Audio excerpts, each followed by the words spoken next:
नमस्कार दोस्तों। तो चलिए आज ज्ञान बिंदु सर का बिहार दरोगा प्रैक्टिस सेट नंबर 4 को देखते हैं।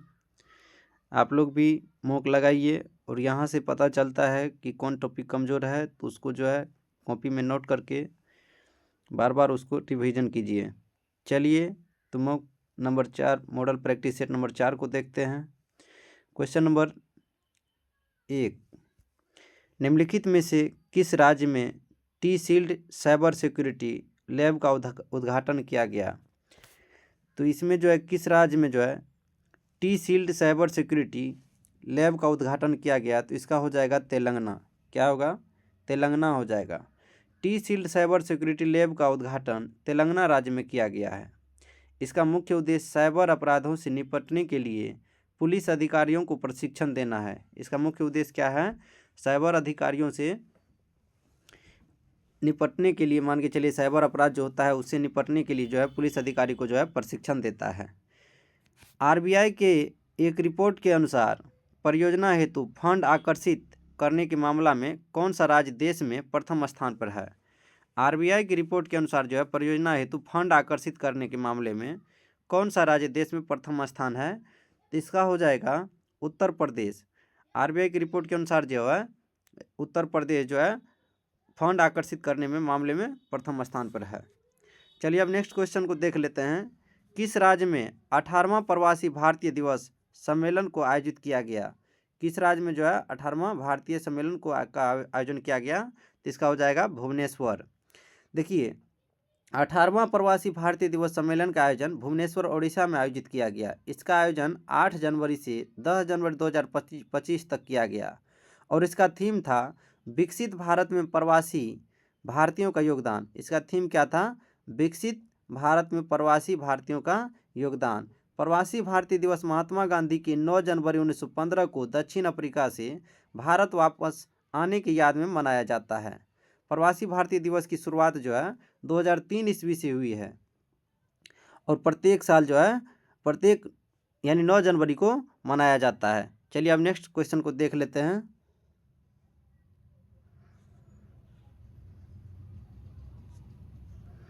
राष्ट्रीय पंचायत पुरस्कार 2024 के तहत सर्वश्रेष्ठ ग्राम पंचायत मानिया चिवाड़ी पंचायत को मिला है। यह किस राज्य में है? यानी राष्ट्रीय पंचायत पुरस्कार 2024 के तहत जो है सर्वश्रेष्ठ ग्राम पंचायत मानिया चिवाड़ी पंचायत को मिला है। यह किस राज्य में है? तो यह हो जाएगा महाराष्ट्र में। किस में हो जाएगा? महाराष्ट्र में। देखिए राष्ट्रीय पंचायत पुरस्कार 2024 के तहत सर्वश्रेष्ठ ग्राम पंचायत मानिया चिवाड़ी पंचायत जिला सातारा महाराष्ट्र राज्य से संबंधित है।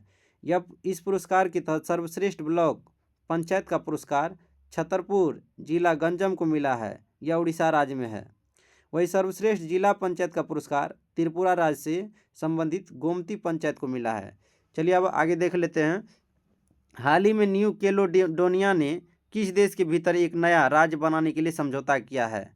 न्यू कैलेडोनिया ने किस देश के भीतर एक नया राज्य बनने के लिए समझौता किया है? तो इसका हो जाएगा फ्रांस। न्यू कैलेडोनिया यानी न्यू कैलेडोनिया ने फ्रांस के साथ देश के भीतर एक नया राज्य बनने के लिए समझौता किया है। न्यू कैलेडोनिया प्रशांत महासागर में स्थित है और न्यू कैलेडोनिया पर वर्ष 1853 में फ्रांस ने अधिकार कर लिया। न्यू कैलेडोनिया फ्रांसीसी गणराज्य का नया राज्य बन गया है। चलिए अब नेक्स्ट क्वेश्चन को देख लेते हैं।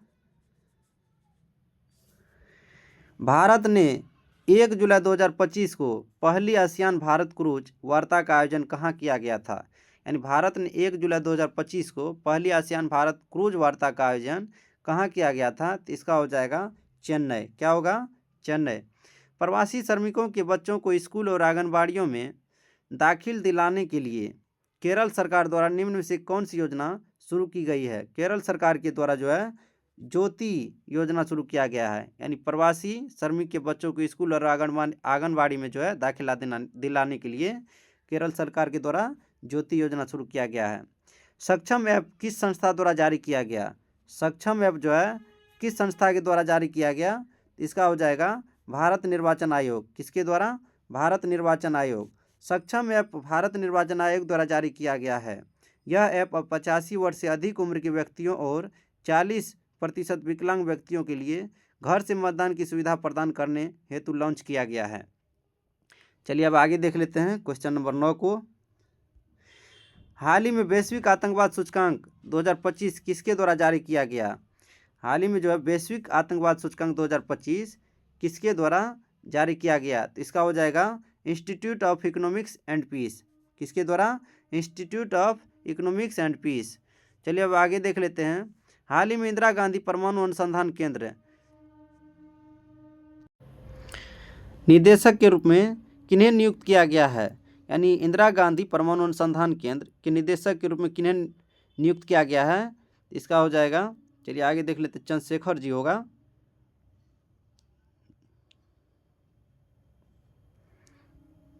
इसका हो जाएगा चंद्रशेखर गौरीनाथ करहाड़कर। कौन हो जाएगा? चंद्रशेखर गौरीनाथ करहाड़कर। चलिए अब आगे देख लेते हैं। हाल ही में पैरा ओलंपिक खेलों में 2 स्वर्ण पदक जीतने वाली पहली भारतीय महिला कौन बनी है? यानी पैरा ओलंपिक खेलों में जो है 2 स्वर्ण पदक जीतने वाली पहली भारतीय महिला कौन है? बहुत इंपॉर्टेंट है। इसका हो जाएगा अवनी लेखारा। कौन हो जाएगा? अवनी लेखारा। क्वेश्चन पूछा जा सकता है, VVI है कि पैरा ओलंपिक खेलों में 2 स्वर्ण पदक जीतने वाली पहली भारतीय महिला कौन बनी है? तो अवनी लेखारा हो जाएगा। उसके बाद हाल ही में किसने वर्ष 2022-23 तथा 23-24 के लिए performing grading index PGI 20 report जारी की है? इसका जो हो जाएगा शिक्षा मंत्रालय। क्या होगा? शिक्षा मंत्रालय हो जाएगा। शिक्षा मंत्रालय ने स्कूली शिक्षा में राज्यों और केंद्र शासित प्रदेश के प्रदर्शन का मूल्यांकन करते हुए 22-23 यानी 2022-23 तथा 23-24 के लिए जो है PGI 20 रिपोर्ट जारी की है। यह रिपोर्ट राज्यों की स्कूली शिक्षा तंत्र की गुणवत्ता, समानता, पहुंच और शासन प्रबंधन के विविध पहलुओं का आकलन करती है। चलिए अब नेक्स्ट क्वेश्चन को देख लेते हैं। हाल ही में किस देश में HIV रोगियों में 500% वृद्धि का कारण राष्ट्रीय सार्वजनिक स्वास्थ्य आपातकाल की घोषणा की है? यानी हाल ही में किस देश में जो है HIV रोगियों में 500% वृद्धि के कारण राष्ट्रीय सार्वजनिक स्वास्थ्य आपातकाल की घोषणा की गई है? बहुत इंपॉर्टेंट है ये क्वेश्चन। इसका हो जाएगा फिलीपींस। क्या होगा? फिलीपींस हो जाएगा। देखिए फिलीपींस में HIV रोगियों में 500% वृद्धि के बाद राष्ट्रीय स्वास्थ्य काल आपातकाल की घोषणा की गई है। भारत तथा यूरोपीय संघ की नौसेनाओं के बीच ऑपरेशन अटलांटा के अंतर्गत एवं संयुक्त सैन्य अभ्यास किया गया।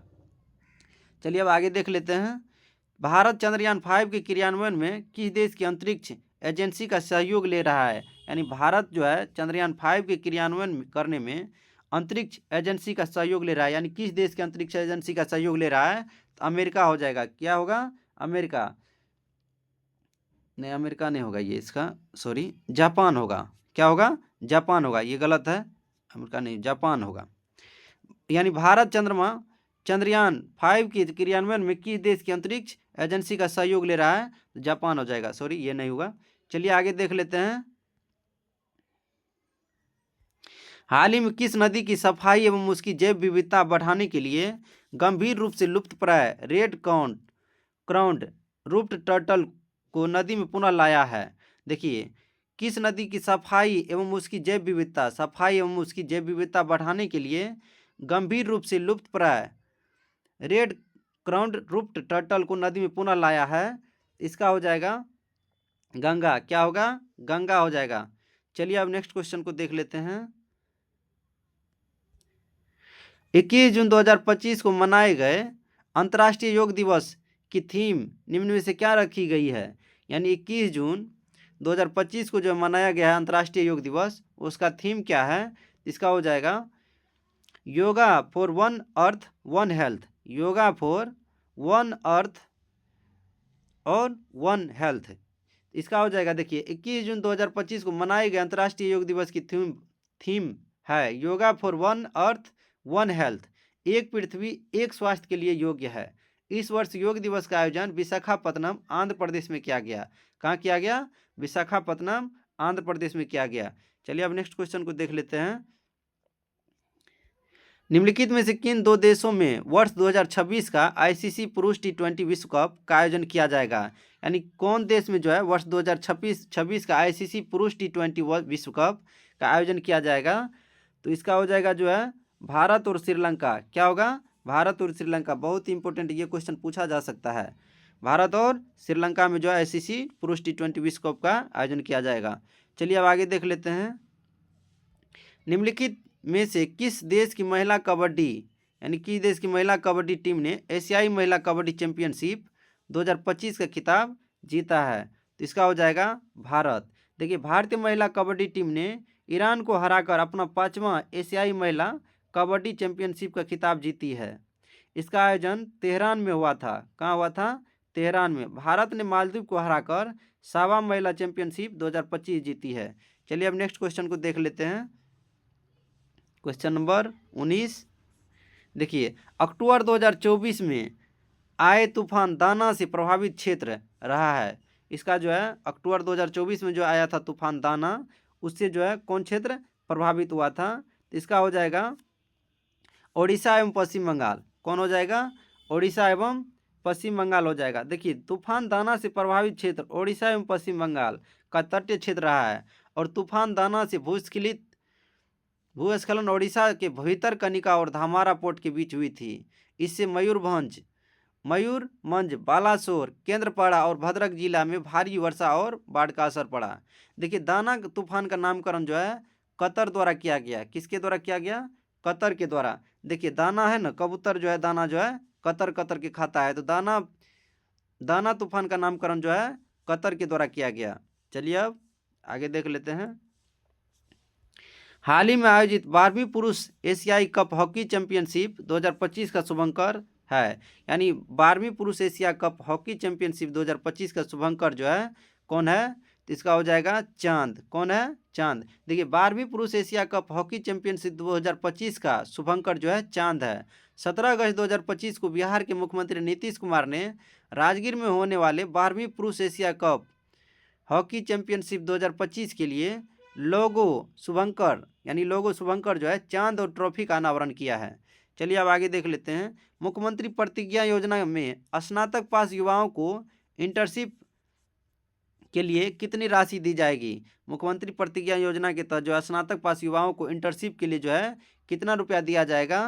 तो इसका होगा 6,000। कितना होगा? 6,000। देखिए, मुख्यमंत्री प्रतिज्ञा योजना के तहत स्नातक पास युवाओं को इंटर्नशिप के लिए 6,000 रुपये की राशि दी जाएगी। मुख्यमंत्री प्रतिज्ञा योजना को बिहार सरकार की कैबिनेट ने मंजूरी दी है। बहुत ही इंपॉर्टेंट है ये भी। बिहार सरकार के द्वारा जो है मुख्यमंत्री प्रतिज्ञा योजना जो है चलाया गया है और स्नातक पास युवाओं को इंटर्नशिप के लिए 6,000 रुपया दिया जाएगा। चलिए अब आगे देख लेते हैं। हाल की आकृति वाले मिट्टी के खिलौने यानी हॉल की आकृति वाले मिट्टी के खिलौने सिंधु सभ्यता के किस पुरास्थल से प्राप्त किए गए हैं? इसका जो है बनवाली होगा। क्या होगा? बनवाली। देखिए, हल की आकृति वाले मिट्टी के खिलौने सिंधु सभ्यता के किस पुरास्थल से प्राप्त किए गए हैं? तो देखिए, हल की आकृति जो है बनवाली से हो जाएगा। क्या होगा? बनवाली से। इसका याद करने का ट्रिक है, हल देखिए कौन बनाता है? कोई ना कोई बनाता है, तो बनवाली। देखिए, हल की आकृति वाले मिट्टी के खिलौने सिंधु सभ्यता के बनवाली पुरास्थल से प्राप्त किए गए हैं। चलिए अब आगे देख लेते हैं।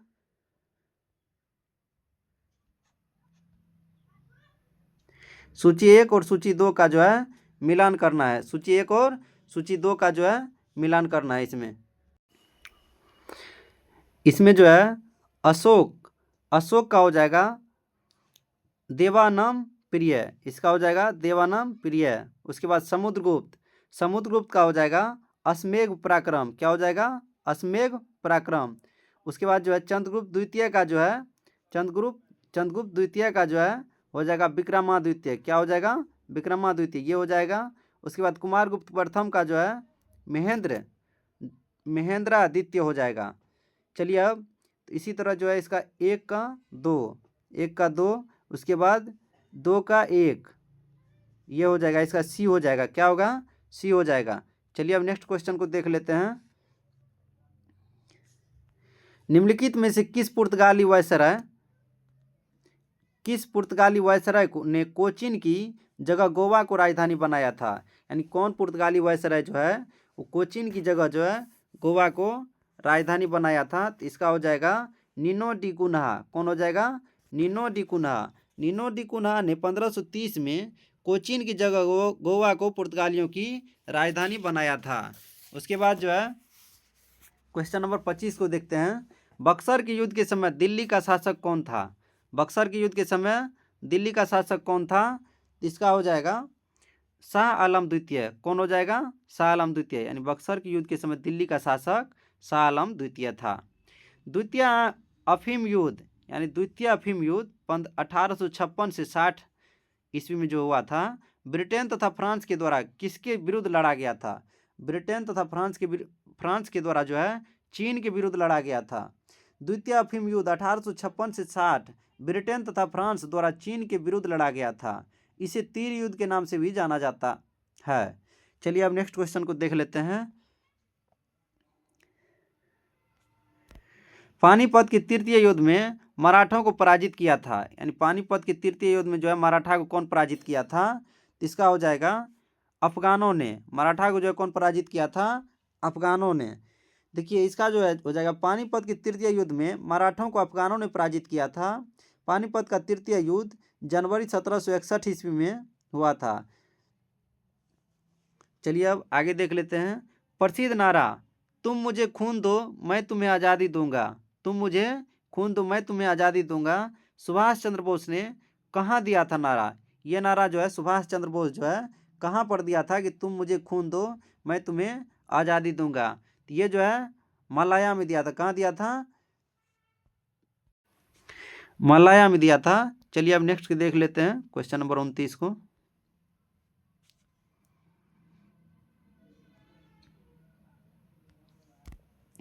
किस घटना ने अमेरिका को द्वितीय विश्व युद्ध में शामिल कर दिया? यानी कौन सा घटना घटा कि अमेरिका को जो है द्वितीय विश्व युद्ध में शामिल होना पड़ा? तो इसका हो जाएगा पर्ल हार्बर पर जापानी सैनिक का हमला। पर्ल हार्बर पर जापानी सैनिक का हमला। देखिए पर्ल हार्बर पर जापानी सैनिक हमला के बाद यूएसए द्वितीय विश्व युद्ध में शामिल हो गया। 7 दिसंबर 1941 को जापान ने पर्ल हार्बर पर नौसैनिक अड्डा पर आक्रमण कर दिया। पर्ल हार्बर हिंद महासागर में अवस्थित हवाई द्वीप पर अवस्थित है। जापान प्रथम बार मानव बम का प्रयोग पर्ल हार्बर को ध्वस्त करने में किया। यूएसए का द्वितीय विश्व युद्ध में प्रवेश 8 दिसंबर 1941 में हुआ था। कब हुआ था? 8 दिसंबर 1941 को। और 6 अगस्त और 9 अगस्त को यूएसए ने हिरोशिमा और नागासाकी पर परमाणु बम गिरा दिया, जिससे कि जापान तहस नहस हो गया। चलिए अब आगे देख लेते हैं। प्रथम विश्व युद्ध कब शुरू हुआ? यानी प्रथम विश्व युद्ध जो है कब शुरू हुआ था? तो इसका हो जाएगा 1914 में। कब शुरू हुआ था? 1914 में। 28 जून 1914 को ऑस्ट्रिया के राजकुमार फर्डिनेंड और उनकी पत्नी सोफिया की हत्या सेराजेवा में कर दी गई। यह सेराजेवा हत्याकांड प्रथम विश्व युद्ध का तत्कालीन कारण था। 28 जुलाई 1914 ईस्वी को प्रथम विश्व युद्ध की शुरुआत हुई और 11 नवंबर 1918 ईस्वी को प्रथम विश्व युद्ध का अंत हुआ। पेरिस में प्रथम विश्व युद्ध के बाद पेरिस शांति सम्मेलन का आयोजन किया गया। चलिए अब नेक्स्ट क्वेश्चन को देख लेते हैं। लेनिन का उत्तराधिकारी कौन था? यानी लेनिन का जो है उत्तराधिकारी कौन बना था? तो इसका हो जाएगा देखिए स्टालिन। क्या हो जाएगा? स्टालिन हो जाएगा। लेनिन का उत्तराधिकारी स्टालिन था। 1917 के बोल्शेविक की क्रांति के बाद पूर्व सोवियत संघ में लेनिन के नेतृत्व में सरकार बनाई गई। लेनिन की मृत्यु 1924 ईस्वी में हो गई। लेनिन को पूर्व सोवियत संघ रूस का गांधी कहा जाता है। लेनिन को जो है पूर्व सोवियत संघ रूस का गांधी कहा जाता है। चलिए अब आगे देख लेते हैं। ऊष्मागतिकी का द्वितीय नियम निम्न में से किसने दिया था? यानी ऊष्मागतिकी का जो है दूसरा नियम किसने दिया था? इसका हो जाएगा लॉर्ड केल्विन। क्या हो जाएगा? Lord kelvin. चलिए अब आगे देख लेते हैं। ऊष्मागतिकी का प्रथम नियम आधारित है। ऊष्मागतिकी का प्रथम नियम जो है किस पर आधारित है? इसका हो जाएगा ऊर्जा के संरक्षण के नियम पे। क्या हो जाएगा? ऊर्जा संरक्षण नियम पे। ऊष्मागतिकी का प्रथम नियम ऊर्जा संरक्षण के प्रथम नियम पर आधारित है। ऊष्मागतिकी का प्रथम नियम किसी निकाय को आंतरिक ऊर्जा में वृद्धि करता है तथा शेष परिवेश पर कार्य करता है। चलिए अब नेक्स्ट क्वेश्चन को देख लेते हैं। 1 मिनट। जब ध्वनि तरंग एक माध्यम से दूसरे माध्यम में जाती है जब ध्वनि तरंग एक माध्यम से दूसरे माध्यम में जाती है तो वह राशि जो अपरिवर्तित रहती है वह क्या है। जब ध्वनि तरंग एक माध्यम से दूसरे माध्यम में जाती है तो इसमें से कौन सा राशि है जो अपरिवर्तित रहती है। तो देखिए आवृत्ति जो है अपरिवर्तित रहता है। देखिए आवृत्ति समानुपाती तारत्व होता है, इसको भी याद रखिएगा। आवृत्ति समानुपाती तारत्व होता है, तो ये जो है तारत्व भी नहीं परिवर्तन होगा। वैसे यहाँ पे आवृत्ति रखिए। चलिए अब देख लीजिए, जब ध्वनि का एक माध्यम से दूसरे माध्यम में जाती है तो ध्वनि की चाल एवं तरंग दैर्ध्य बदल जाती है। चाल और तरंग दैर्ध्य जो है बदल जाती है, जबकि आवृत्ति नहीं बदलती है। किसी माध्यम में ध्वनि की चाल आवृत्ति पर निर्भर नहीं करती है, यानी किसी भी माध्यम में जो है ध्वनि की चाल जो है आवृत्ति पर निर्भर नहीं करती है, या ये बोल सकते हैं तारत्व पर निर्भर नहीं करती है। चलिए अब आगे देख लेते हैं। अपचाई यानी स्टेप डाउन ट्रांसफार्मर में कौन सी राशि घटती है। इसका हो जाएगा अपचाई ट्रांसफार्मर में कौन सी राशि घटती है, तो 35। इसका हो जाएगा वोल्टेज। क्या हो जाएगा वोल्टेज। देखिए अपचाई ट्रांसफार्मर में वोल्टेज घटती है। ट्रांसफार्मर एक ऐसी युक्ति है जिसके द्वारा विद्युत ऊर्जा को एक परिपथ से दूसरे परिपथ में बिना ऊर्जा ह्रास के हस्तांतरित किया जाता है। यह युक्ति अन्योन्य प्रेरण के सिद्धांत पर कार्य करती है तथा इसमें ऊर्जा के हस्तांतरण में क्रम में निम्न वोल्टेज को उच्च वोल्टेज में अथवा उच्च वोल्टेज को निम्न वोल्टेज में बदलने की व्यवस्था रहती है। इसी के अनुसार ट्रांसफार्मर दो प्रकार के होते हैं, ऊंचाई यानी स्टेप अप ट्रांसफार्मर और स्टेप डाउन ट्रांसफार्मर। चलिए अब नेक्स्ट क्वेश्चन को देख लेते हैं। चुंबक की ध्रुव प्रबलता का मात्रक है, यानी चुंबक के जो है ध्रुव प्रबलता का मात्रक क्या होगा, एम्पियर मीटर होगा। क्या होगा, एम्पियर मीटर होगा। देखिए चुंबक की ध्रुव प्रबलता का मात्रक एम्पियर मीटर है। चुंबकीय क्षेत्र का एसआई मात्रक वेबर प्रति मीटर स्क्वायर या टेस्ला होता है। चुंबक के आघूर्ण का एसआई मात्रक एम्पियर मीटर स्क्वायर होता है। उसके बाद चुंबक के फ्लक्स का एसआई मात्रक वेबर होता है। चलिए अब नेक्स्ट क्वेश्चन को देख लेते हैं। निम्नलिखित में से कौन सी राशि अदिश राशि है। तो इसमें जो है अदिश राशि में दाब हो जाएगा। कौन होगा, दाब जो है एक अदिश राशि है।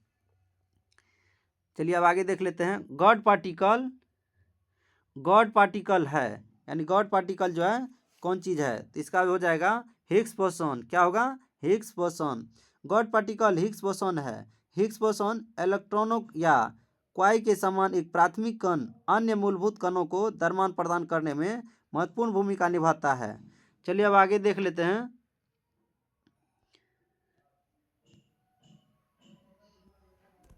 परमाणु की त्रिज्या का प्रयोग किसे मापने के लिए किया जाता है।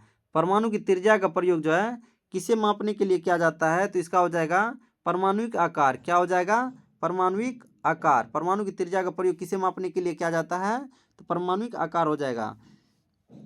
चलिए अब नेक्स्ट क्वेश्चन को देख लेते हैं। यदि एल्युमिनियम की संयोजकता 3, ऑक्सीजन की संयोजकता 2 है तो एल्युमिनियम ऑक्साइड का रासायनिक सूत्र क्या होगा। देखिए यहाँ पे जो है तो एल्युमिनियम की संयोजकता 3 लिख लेंगे, उसके बाद ऑक्सीजन की संयोजकता 2 लिख लेंगे।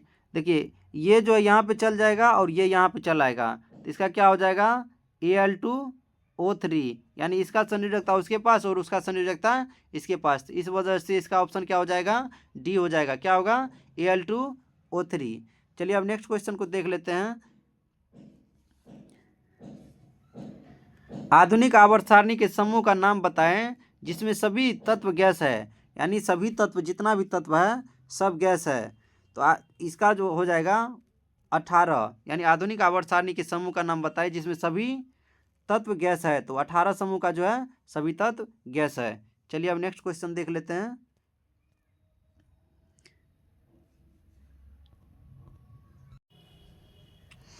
क्वथनांक जल रिएक्टर और दाब जल रिएक्टर के प्रकार है, यानी क्वथनांक जो है जल रिएक्टर और दाब जल रिएक्टर के प्रकार है, तो इसका हो जाएगा परमाणु रिएक्टर। क्या हो जाएगा, परमाणु रिएक्टर। देखिए क्वथनांक जल रिएक्टर और दाब जल रिएक्टर परमाणु रिएक्टर के प्रकार है। ये दोनों रिएक्टर परमाणु ऊर्जा संयंत्रों में बिजली उत्पादन के लिए उपयोग किए जाते हैं, जहाँ वे परमाणु विखंडन की नियंत्रित श्रृंखला प्रतिक्रियाओं के माध्यम से गर्मी उत्पन्न करते हैं।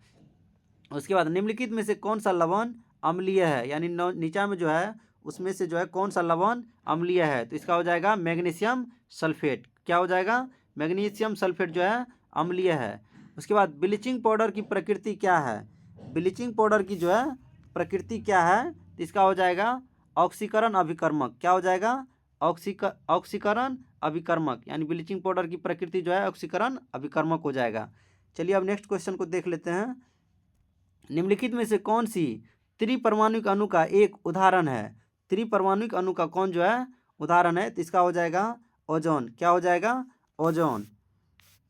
देखिए त्रिपरमाणुक, जैसे O2 है, O2 होगा तो ये द्विपरमाणुक हो जाएगा, O3 होगा तो ये त्रिपरमाणुक हो जाएगा।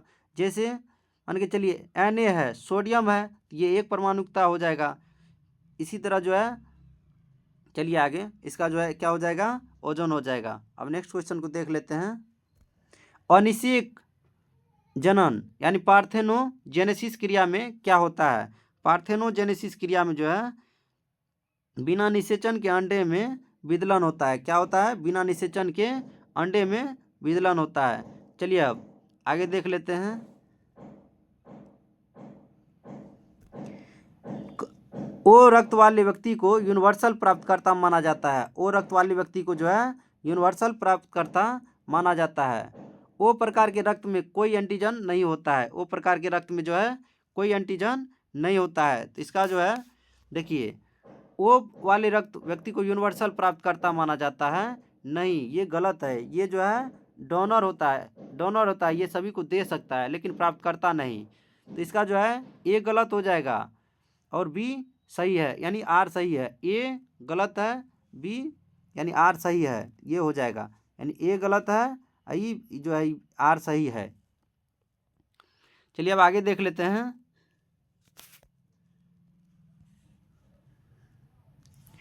ऑक्सीशोषण संपन्न होता है। ऑक्सीशोषण जो है कहाँ संपन्न होता है, तो ऑक्सीशोषण हो जाएगा माइटोकॉन्ड्रिया में संपन्न होता है।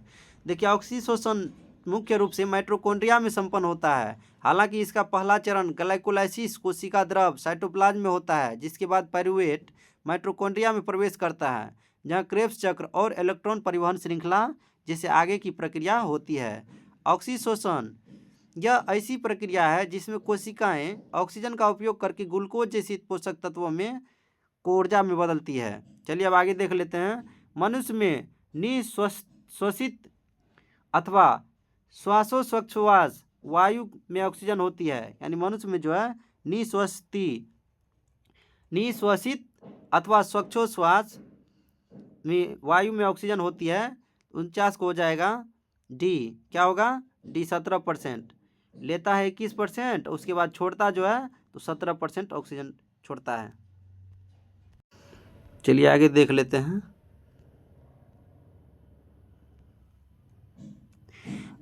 एक मिनट।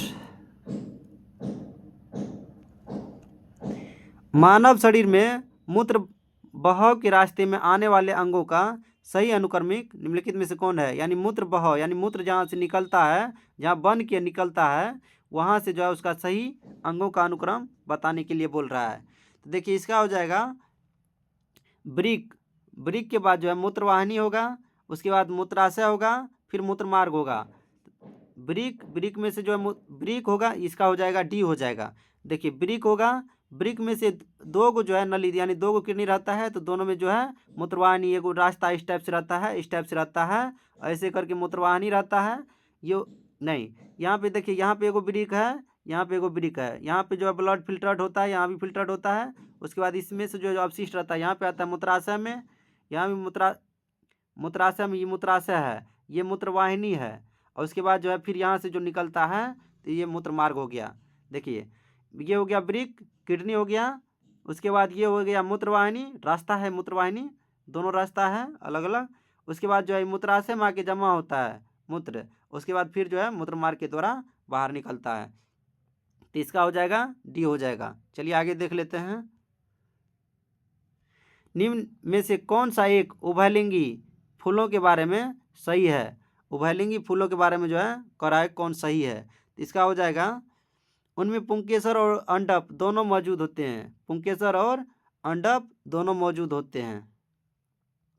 चलिए आगे देख लेते हैं क्वेश्चन नंबर 52 को देख लेते हैं।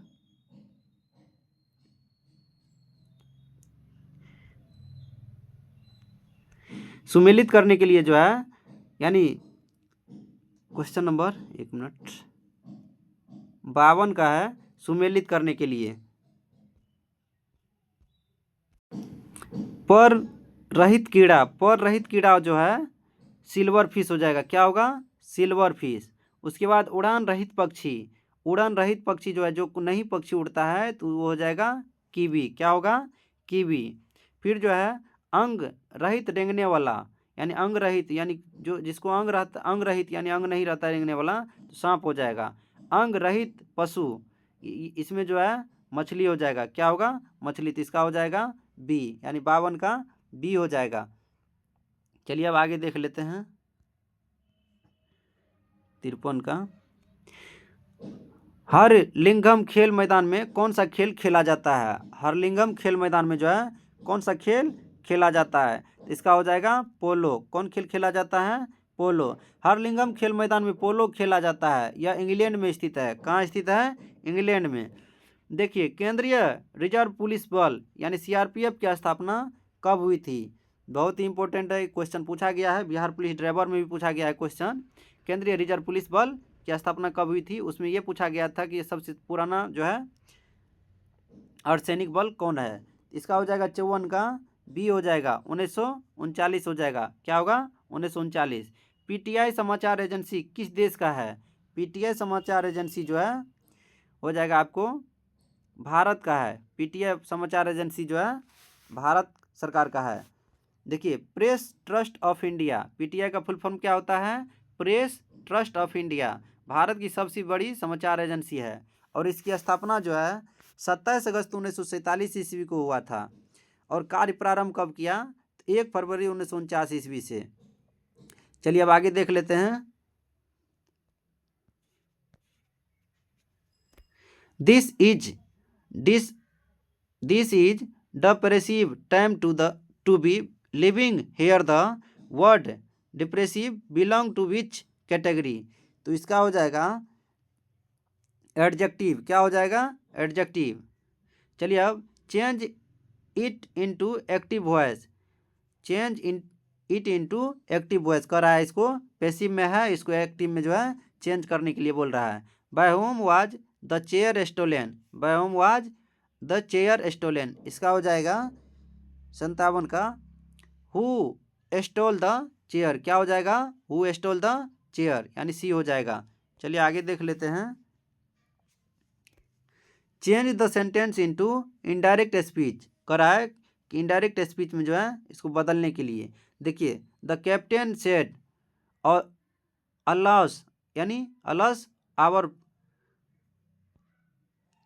Force are very strong. इसका हो जाएगा सी, यानी the captain exclaimed with sorrow that their force were very strong. C हो जाएगा। चलिए अब आगे देख लेते हैं। इनमें से किस समूह में सभी शब्द शुद्ध लिखे गए हैं? यानी जो है हिंदी से पूछ दिया गया है क्वेश्चन कि कह रहा है कि इसमें से जो है कौन शब्द शुद्ध लिखा गया है? तो देखिए, प्रकृति शुद्ध है। पुनर्जन्म ये भी शुद्ध है। भर्त्सना ये भी ठीक है। बलिष्ठ ये भी ठीक है। तो इसका क्या हो जाएगा? सी हो जाएगा। चलिए अब आगे देख लेते हैं। किस शब्द संज्ञा से विशेषण नहीं बना है, यानी कह रहा है कि किस शब्द में संज्ञा से विशेषण नहीं बना है?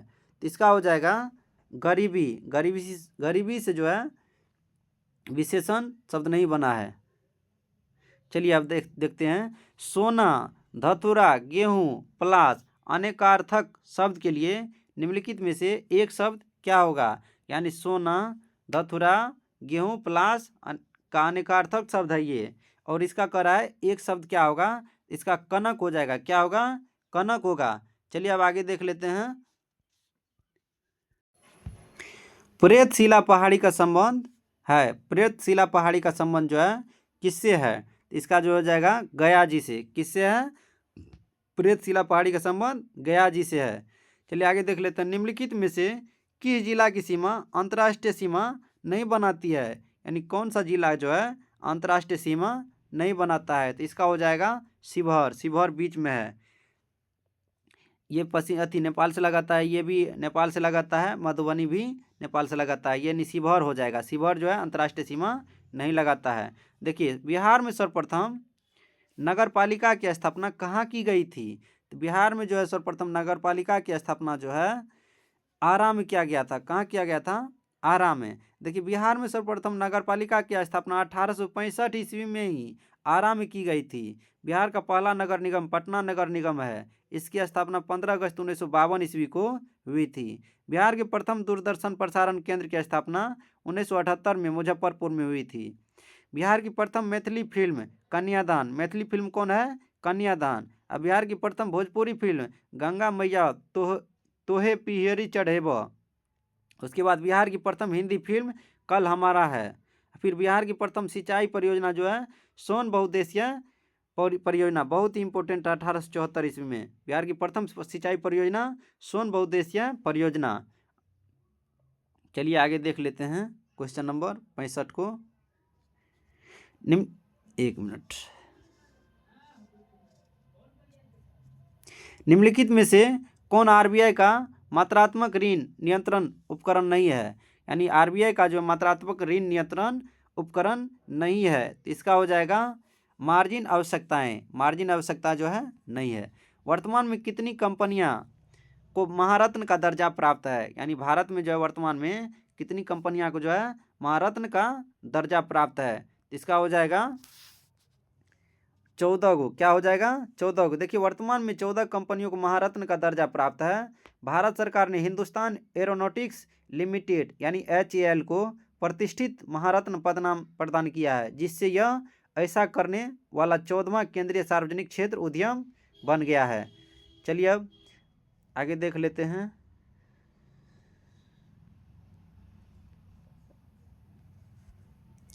लीड बैंक योजना का प्रमुख उद्देश्य क्या है? यानी लीड बैंक योजना का जो है प्रमुख उद्देश्य क्या है? तो इसका हो जाएगा प्रत्येक बैंक सघन विकास बैंक के लिए पृथक पृथक जिलों को अपनाए। यानी लीड बैंक योजना का प्रमुख उद्देश्य है प्रत्येक बैंक सघन विकास बैंक के लिए पृथक पृथक जिलों को अपनाए। उसके बाद क्वेश्चन नंबर 68 हो जाएगा। विशेष आहरण अधिकार में निम्नलिखित में से कौन सी मुद्रा शामिल नहीं है? यानी SDR में जो है कौन मुद्रा शामिल नहीं है? तो इसका हो जाएगा, एक मिनट, इसका हो जाएगा भारतीय रुपया। क्या हो जाएगा? भारतीय रुपया। चलिए आगे देख लेते हैं।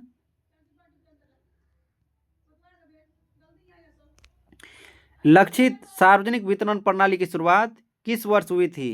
यानी लक्षित सार्वजनिक वितरण प्रणाली की शुरुआत जो है किस वर्ष हुई थी? तो इसका हो जाएगा 1997 में। 1997 में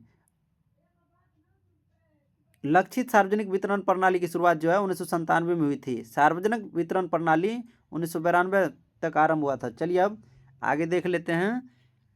ऑपरेशन फ्लड का संबंध निम्नलिखित में से किससे है? यानी ऑपरेशन फ्लड का जो है संबंध किससे है? तो दूध उत्पादन से हो जाएगा। क्या होगा? दूध उत्पादन से। कौन सी नदी कर्क रेखा को 2 बार पार करती है? यानी कौन सी नदी जो है कर्क रेखा को 2 बार काटती है? तो इसका हो जाएगा माही। देखिए इसको एक बार देख लेते हैं फिर से। कर्क रेखा को कौन सी नदी, यानी कर्क रेखा, मकर रेखा और विषुवत रेखा काटती है? तो मान के चलिए ऊपर में ये कर्क रेखा हो गया। कौन रेखा हो गया? कर्क रेखा। ये हो गया विषुवत रेखा। क्या हो गया? विषुवत रेखा। उसके बाद सबसे नीचे में जो है मकर रेखा हो गया। क्या हो गया? मकर रेखा हो गया। ये इसको जो है इस टाइप से याद रखिएगा, LCM। LCM। अब इसको बैठा दीजिए, यहाँ पे L दे दीजिए, इसको C दे दीजिए, इसको M दे दीजिए। देखिए इसको जो है L से हो गया लिम्पोपो, C से हो गया कांगो और M से हो गया माही। तो देखिए मकर रेखा को 2 बार कौन नदी काटती है? तो लिम्पोपो। उसके बाद विषुवत रेखा को 2 बार कौन नदी काटती है? तो कांगो। और कर्क रेखा को 2 बार कौन नदी काटती है? तो माही। इस टाइप से जो है याद रखिएगा LCM लेते हैं ना अपना लोग, तो वही LCM हो जाएगा। ट्रिक है इसका। चलिए अब आगे देख लेते हैं। चलिए आगे देख लेते हैं। निम्नलिखित राज्यों में से कौन सा राज्य नेपाल से अपनी सीमा नहीं बनाता है? कह रहा है कि निम्नलिखित में से कौन सा राज्य जो है नेपाल से अपना सीमा नहीं बनाता है, तो 72 का हो जाएगा, देखिए 72 का जो है डी हो जाएगा। कौन होगा? डी। असम जो है नेपाल से अपनी सीमा नहीं बनाता है। नेपाल से सीमा बनाने वाले राज्य जो है उत्तराखंड है, उत्तर प्रदेश है, बिहार है, पश्चिम बंगाल है और सिक्किम है। कौन कौन है? उत्तराखंड, उत्तर प्रदेश, बिहार, पश्चिम बंगाल और सिक्किम है। और असम जो है उत्तराखंड से सीमा नहीं बनाता है। मध्य हिमालय की सबसे लंबी श्रेणी है, मध्य हिमालय का जो है सबसे लंबी श्रेणी कौन है? तो पीर पंजाल श्रेणी है। क्या हो जाएगा? पीर पंजाल श्रेणी। क्वेश्चन नंबर 73 का जो है ए हो जाएगा। चलिए अब आगे देख लेते हैं। निम्नलिखित नदियों में से कौन सी नदी जो है यमुना की बाएं तट की सहायक नदी है? यानी नदियों में से कौन सी यमुना की बाएं तट की सहायक नदी है? तो इसका हो जाएगा हिंडन। हिंडन जो है यमुना की बाएं तट की सहायक नदी है। चलिए आगे देख लेते हैं।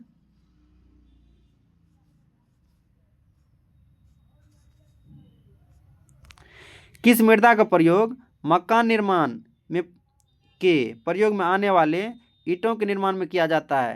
यानी कौन सा मृदा जो है मकान निर्माण में जो प्रयोग आता है, जो है ईंट, उसमें प्रयोग किया जाता है? तो इसका हो जाएगा लेटेराइट मृदा। कौन हो जाएगा? लेटेराइट। लेटेराइट मृदा का प्रयोग मकान निर्माण के प्रयोग में आने वाले ईंटों के निर्माण में किया जाता है, क्योंकि यह मृदा सूखने पर बहुत कड़ी तथा पथरीली हो जाती है।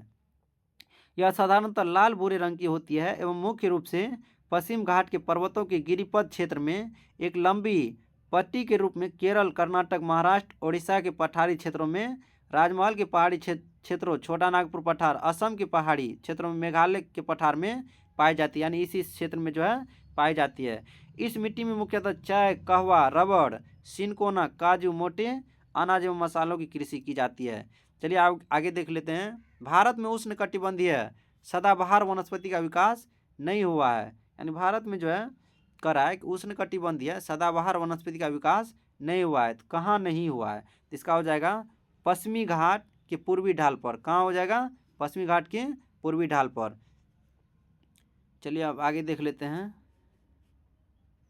कह रहा है निम्नलिखित में से कौन युग्म सुमेलित है? इसमें कह रहा है कौन युग्म सुमेलित है? देखिए इसका जो है पामलू झारखंड नहीं, इसका जो है पामा डाबी ओडिशा हो जाएगा। क्या होगा? पामा डाबी नामक स्थानांतरित कृषि का संबंध ओडिशा से है। ये ठीक है, कृषि का संबंध जो पामा डाबी नामक कृषि जो है ओडिशा से हो जाएगा। चलिए अब आगे देख लेते हैं। प्रमुख तांबा उत्पादक क्षेत्र मलाज खंड किस राज्य में अवस्थित है? तांबा उत्पादक जो है क्षेत्र जो है मलाज खंड किस राज्य में स्थित है? इसका हो जाएगा मध्य प्रदेश में। क्या हो जाएगा? मध्य प्रदेश में। चलिए अब 79 का देख लेते हैं। किस लौह इस्पात संयंत्र को जल विद्युत की प्राप्ति हीराकुंड परियोजना से होती है? यानी जो कह रहा है लौह इस्पात, यानी किस लौह इस्पात संयंत्र को जो है जल विद्युत की प्राप्ति हीराकुंड परियोजना से होती है? तो इसका हो जाएगा राउरकेला। क्या हो जाएगा? राउरकेला इस्पात संयंत्र। तो कौन सी भूकंपीय तरंगे केवल ठोस भाग में ही गमन कर सकती है? कह रहा है कौन सा भूकंप तरंग जो है केवल ठोस भाग में ही गमन कर सकती है? तो इसका हो जाएगा एस, यानी एस तरंग। एस से सॉलिड होता है ना, इस टाइप से याद रखिएगा, सॉलिड। इस टाइप देखिए कौन सी भूकंप तरंग केवल ठोस भाग में ही गमन कर सकती है? तो सॉलिड हो, यानी एस होगा, तो यानी तरंग एस हो जाएगा। इसको याद रखने के लिए जो सॉलिड आप बोल सकते हैं, इस टाइप से सॉलिड ठोस होता है। देखिए एस तरंग केवल ठोस में भाग में ही गमन कर सकती है तथा द्रव्य भाग में लुप्त हो जाती है। एस तरंगे प्राथमिक तरंगों के बाद अनुभव की जाती है, इसलिए इन्हें द्वितीयक तरंगे कहते हैं। चलिए अब आगे देख लेते हैं। पृथ्वी की सतह का वह भाग जिस पर भूकंप तरंगों को सर्वप्रथम रिकॉर्ड किया जाता है। यानी पृथ्वी की सतह का वह भाग जिस पर भूकंप या तरंगों को सर्वप्रथम रिकॉर्ड किया जाता है, तो इसका हो जाएगा अधिकेंद्र। क्या हो जाएगा? अधिकेंद्र हो जाएगा। चलिए अब निम्नलिखित स्थलाकृतियों में से किसी अंडे की टोकरी की स्थलाकृति भी कहते हैं। यानी निम्नलिखित स्थलाकृतियों में से किसी अंडे की टोकरी की स्थलाकृति कहते हैं। तो इसका हो जाएगा 82 का हो जाएगा हिमोडटिला। क्या हो जाएगा? हिमोडटिला। चलिए आगे देख लेते हैं। हिमोडटिला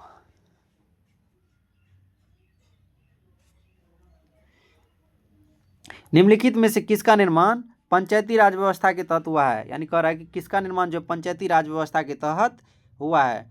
83 का जो है देखिए ग्राम पंचायत जो है पंचायती राज व्यवस्था के तहत हुआ है ग्राम पंचायत का निर्माण। चलिए अब भारतीय संविधान को संविधान संविधा द्वारा यानी भारतीय संविधान को संविधान सभा द्वारा अंगीकृत किया गया, यानी संविधान सभा के द्वारा जो है कब अंगीकृत किया गया, तो 26 नवंबर 1949 को। कब किया गया? 26 नवंबर 1949 को। भारतीय संविधान को संविधान सभा द्वारा जो है 26 नवंबर 1949 को अंगीकृत किया गया। भारतीय संविधान की उद्देशिका यानी प्रस्तावना में उल्लेख किया गया है कि 26 नवंबर 1949 को भारत के लोगों ने संविधान को अंगीकृत, अधिनियमित और आत्मसमर्पित किया, यानी आत्मार्पित किया। चलिए अब आगे देख लेते हैं। भारतीय संविधान की 10वीं अनुसूची का संबंध है, यानी भारतीय संविधान की जो है 10वीं अनुसूची का संबंध जो है किससे है? इसका हो जाएगा 10वीं अनुसूची में जो है दल बदल हो जाएगा। क्या होगा? दल बदल कानून से संबंधित है, डी हो जाएगा। देखिए भारतीय संविधान की 10वीं अनुसूची का संबंध दल बदल विरोधी कानून से है। इसे 52वां संविधान संशोधन अधिनियम 1985 के द्वारा संविधान में जोड़ा गया है। चलिए अब आगे देख लेते हैं। सूचना का अधिकार अधिनियम कब से लागू हुआ है? सूचना का अधिकार अधिनियम जो है 12 अक्टूबर 2005 से लागू हुआ है। बहुत इंपॉर्टेंट है। सूचना का अधिकार अधिनियम जो है 12 अक्टूबर 2005 से लागू हुआ है। सूचना के अधिकार अधिनियम को संसद द्वारा पारित होने के बाद 15 जून 2005 को तत्कालीन राष्ट्रपति डॉक्टर APJ अब्दुल कलाम द्वारा स्वीकृति प्रदान की गई थी तथा यह 12 अक्टूबर 2005 से प्रभावी हुआ। चलिए अब आगे देख लेते हैं। क्वेश्चन नंबर 87 को देख लेते हैं।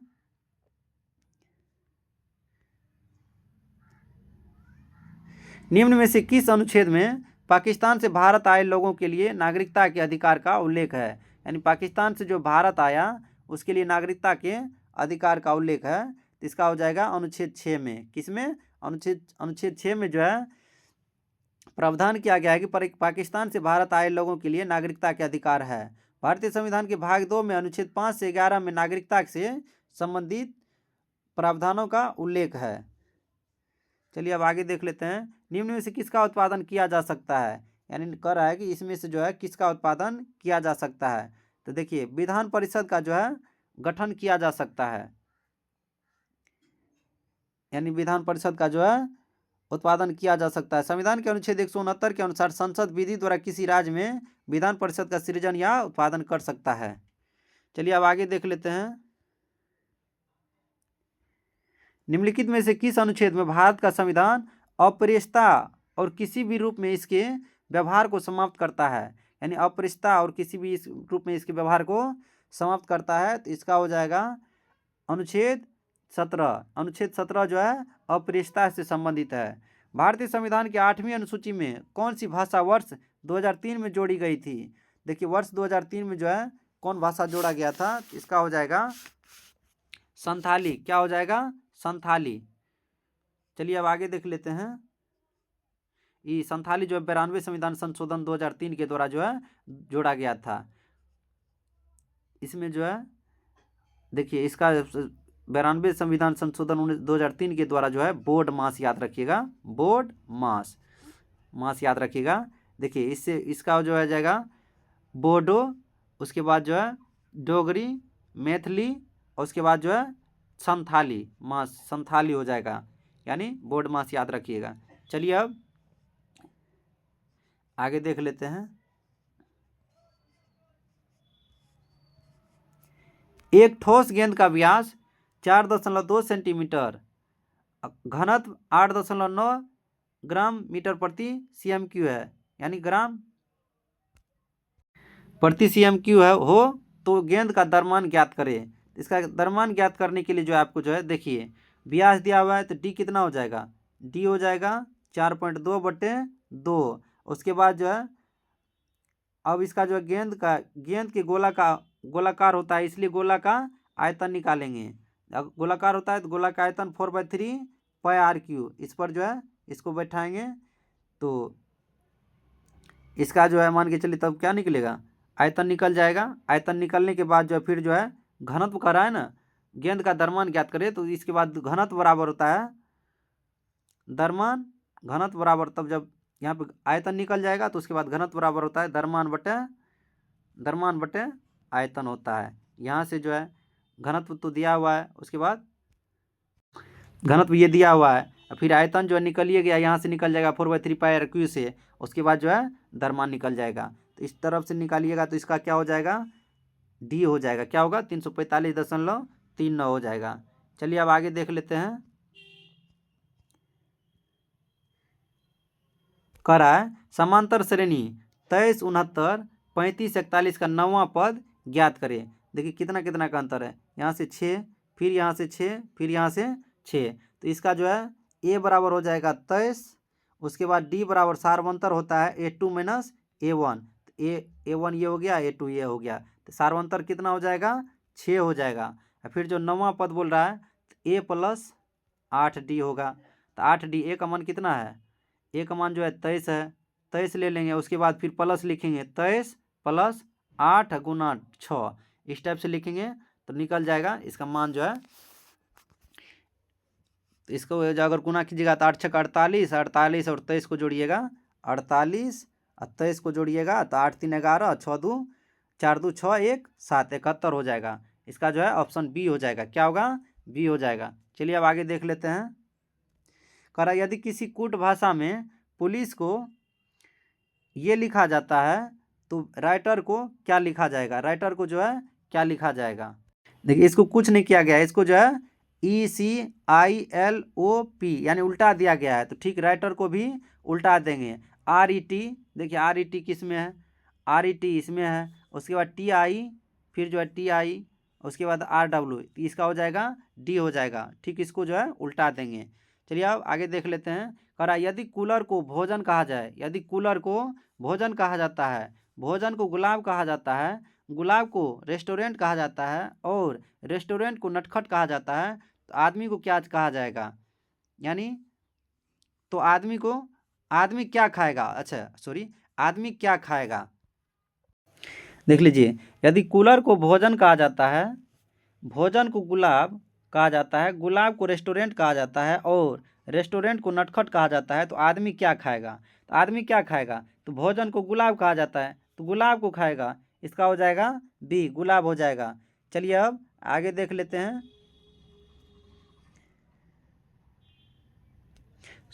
नीचे सूचीबद्ध 4 अक्षर समूहों में से 3 किसी तरह से संगत है और एक असंगत है, एक जो है असंगत है, उसको जो है करा है। देखिए Q 17-2, 19-2, 21 यानी 2-2 का अंतर है। यहाँ पे देख लीजिए 3-2-5 यानी E जो है 3 नंबर पे है और C जो है 3 नंबर पे है, E 5 नंबर पे है, तो 3-2-5, 5-2-7 होना चाहिए ना यहाँ पे, लेकिन यहाँ पे जो है 7 नहीं है, यहाँ पे 3 बढ़ गया है। चलिए देखिए यहाँ पे जो है 10-2-12, 12-3-15, यहाँ भी 3 बढ़ गया है। यहाँ पे देखिए बस यानी 24, 24-2-26, 26-3, यहाँ पे जो है सी ठीक है। उसके बाद देखिए इसमें भी 3 का अंतर है, इसमें भी 3 है, एक बार 2 एक बार 3, इसमें जो है दोनों बार 2, तो इसका क्या हो जाएगा, ए हो जाएगा। चलिए आगे देख लेते हैं। एक परीक्षा में उत्तीर्ण होने के लिए कुल अंकों में से 340 अंक प्राप्त करना आवश्यक है। एक छात्र को 244 अंक प्राप्त हुए और उसे कुल अंकों का 12% से अनुत्तीर्ण घोषित किया गया। एक छात्र को अधिकतम कितने अंक प्राप्त हो सकते हैं। ठीक है, तो इसका हो जाएगा 340 अंक पे जो है क्या कहता है, परीक्षा में उत्तीर्ण कुल अंकों में से 340 अंक प्राप्त करना आवश्यक है। तो ये देखिए 244 अंक प्राप्त किया, 244 + 12% बराबर जो है कितना, 340 हो जाएगा। अब जो है ये 244 को उस साइड करेंगे तो 12% बराबर जो है हो जाएगा आपको कितना, 244 में से घटाइएगा तो इसका 96 हो जाएगा। क्या होगा, 96। अब 12×8 = 96, 1% का जो है 8 आ जाएगा, तो 100% का 800 आ जाएगा। इसका क्या हो जाएगा, बी हो जाएगा 800। चलिए अब आगे देख लेते हैं। करा एक गांव की जनसंख्या प्रतिवर्ष 10% की दर से लगातार वृद्धि हो रही है। यदि उसकी वर्तमान जनसंख्या 54,450 है तो 2 वर्ष पूर्व कितनी होगी। तो देखिए 2 वर्ष पूर्व जो है इसका जनसंख्या ज्ञात करने के लिए बोल रहा है। 10% लगातार बढ़ता है तो 10 यानी 10 से 11 हो जाता है, तो इसका जो है 54,450 लिखेंगे। और उसके बाद देखिए पीछे ना है तो पीछे का वैल्यू निकालने के लिए उल्टा करके गुना करना पड़ेगा।